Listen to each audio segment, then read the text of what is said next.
Hi, I'm Pat Kelly. Okay, in this problem, they give us a function and they give us a specific point that's on that function, and we're asked to find the equation of the line tangent to this curve at that given point.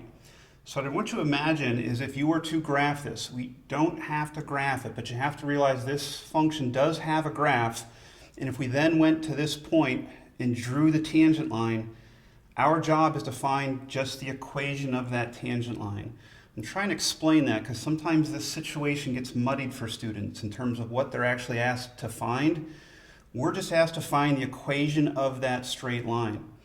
So that's where I start then, is I realize I need the equation of a straight line, and this would go back to like an algebra or maybe even pre-algebra lesson. One of the ways we can find the equation of a straight line is with this guy. If you remember, y minus y1 equals m parentheses x minus x1. Hope that looks familiar. Our point slope form of a straight line. So now I'm going to use that form to find my answer for this problem. All I need is, this was called a point slope form because we need a point, that's x1, y1, and we need a slope. The point is that point they gave me, halfway there. The slope now, here's the calculus idea, is the slope of the tangent line, that's the derivative. See, so they never asked me to find the derivative in this problem, but I need it in order to plug that value in for my slope. Slope of the tangent line, that's the derivative. So now I get into my calculus work, which is going to be the derivative of this function. Y prime equals the derivative of an inverse sine, the 2 as a coefficient is just going to stay there. 1 divided by square root of 1 minus, and then the argument squared. That's our derivative of the arc sine that we learned in this lesson. That's a good derivative for this function, but now I want the specific value of that derivative at this point.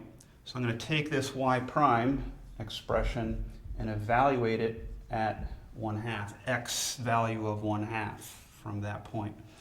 This will equal then, I'm just plugging x of 1/2 in. Let me do that as 1/4. Let me clean this up just a little bit downstairs.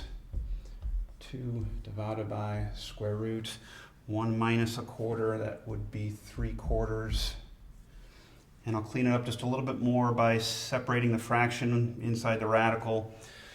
Square root of 4 on the bottom would be 2. Let's flip that up and get a 4 divided by square root of 3.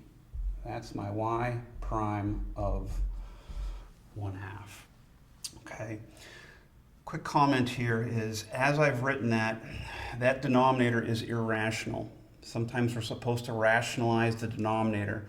If you're told to, then do it. And that's an old skill you should be able to do. I don't think we need to rationalize the denominator here. I'm just going to take that value and proceed. I'm going to use it as it is.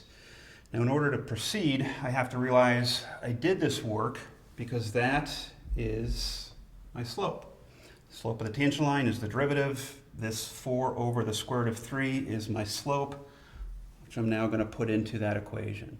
And I'm also going to put this point into that equation. And it's kind of plug and chug, but we're plugging things in, not too much chugging actually, I guess. M was my 4 over square root of 3, parentheses x minus the 1/2. Just make sure you see where each piece of the puzzle came from and why I put it into the equation where I did. Just a little bit of cleanup here. What I'm going to do is first distribute through the parentheses. 4 over square root of 3 times x minus 2 over square root of 3. I'm actually going to take just a couple more steps.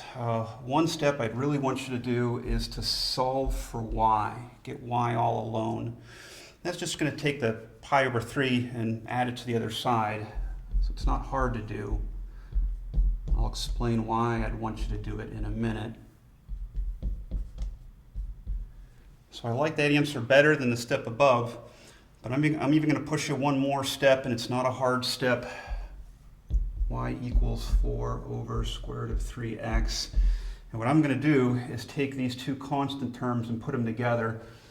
Just in parentheses is all I mean by put them together. So I'm going to put the pi over 3 first just because it's positive. It'll look a little bit nicer. 2 over square root of 3 and close. And I like that better, and here's the explanation I promised you, is this is now in slope-intercept form. Remember your old y equals mx plus b.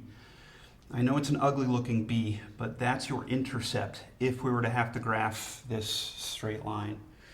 We were asked to find the equation of the straight line, so we're done. That'd be my answer, and I hope that helped. Thanks.